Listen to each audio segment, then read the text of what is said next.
Are you looking to buy a Nikon D5? And do you love the idea of a quiet mode for wildlife photography? I love the Nikon D5. I love DSLRs. I didn't want to go mirrorless straight away. I wanted to have another DSLR right in my collection because long live the DSLR, and I always want to have DSLRs right. And what drew me to the Nikon D5 was the quiet mode, because I want to do more wildlife photography and just situations where I need to be quiet, right? But I need to tell you, there is a delay when shooting with the quiet mode on the D5. It's not the same as just looking through the viewfinder and taking a shot normally, okay? This would not have led to me not buying the D5, by the way. I want to say that now.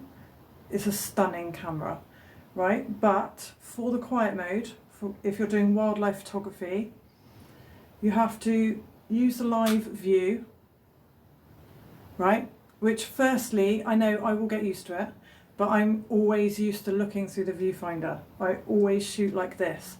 So that is gonna definitely take some getting used to.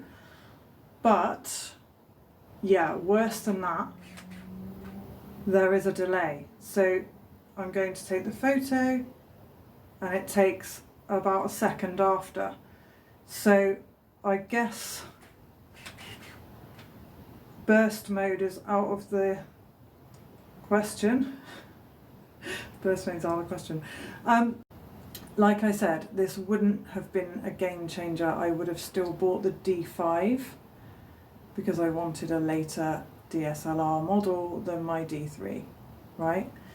But if you're looking into mirrorless versus something like this with a quiet mode on, a DSLR with a quiet mode on, just have a look into the quiet mode before you make that decision if you're really into your wildlife photography.